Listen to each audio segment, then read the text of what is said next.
44-year-old letter carrier remains here tonight, now listed in stable condition. The shooting happened around 2 this afternoon while he was simply delivering mail.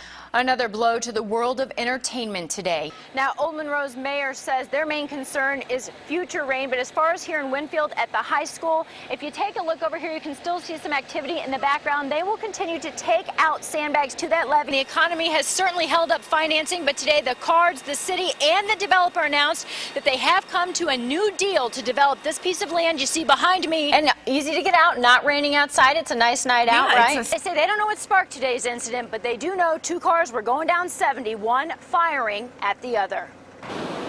Now, Water Patrol says Garinger was wearing a life jacket, and the water here on the Missouri River is below flood stage, but Water Patrol says it's still high and it is swift, and you get on this river at your own risk. Right now, we're sitting on top of a flooded cornfield in Winfield, but the Mississippi River is actually a mile that way. Now, McCain said if he is elected president, he does plan to have Massachusetts Governor Mitt Romney working by his side. Across the country, voters can choose from a paper ballot or an electronic one. Volunteers are being trained on both. What happened here last week now has numerous other cities reviewing security and what they also thought were safe buildings. Well, 4 people are dead and several others injured after a casino bus overturned in Mississippi. Authorities say the Harris Casino bus was taking a group of tourists to the airport when it crashed this morning.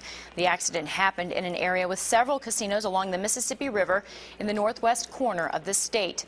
43 people were on board, including the driver. New information today on that American tourist stabbed to death in Beijing yesterday. He has ties to the metro area. Todd Bachman, the father-in-law of a U.S. Olympic coach, was stabbed to death. His wife remains in critical condition today. Authorities say the Bachmans were stabbed at Beijing's Drum Tower by a Chinese man who then killed himself.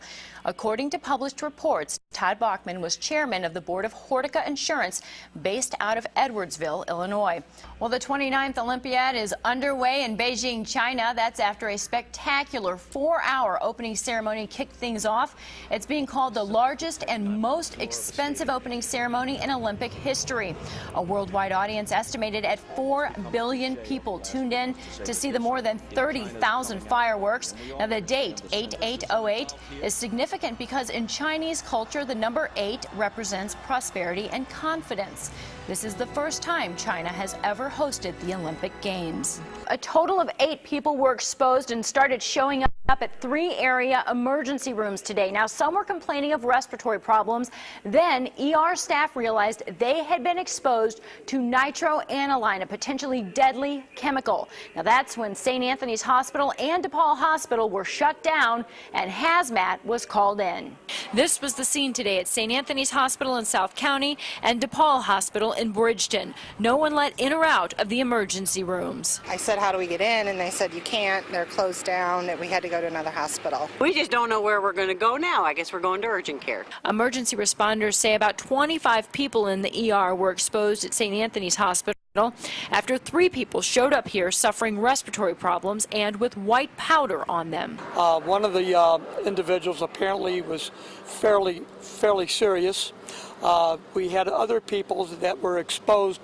So hazmat crews were called in and the hospital went on lockdown. Patients were kept in their rooms and the ER quarantined, its ventilation system and water shut down. We don't feel this was a gas type situation where it was going to go airborne. It was a powder situation where you actually had to have it come in contact. Well, there was absolutely no panic by visitors or staff, which was encouraging to see, and people were going about calmly doing their jobs. Investigators determined the chemical the patients were exposed to was nitroaniline. It's a toxin and is highly poisonous. It affects the respiratory system, along with it can get into the bloodstream. They believe they came in contact with it here in East St. Louis. Police are now investigating. Authorities think the lid came off a drum containing the chemical. That's when the 8 people were exposed. All the hospitals in the metro area already have decontamination processes built in for cases like this. They continued to be treated tonight. Meanwhile, other patients at the hospital were triaged outside and allowed to go home. I don't know. They just told everybody you can't leave. You have to wear masks. But everything seems to be okay now. They let us go.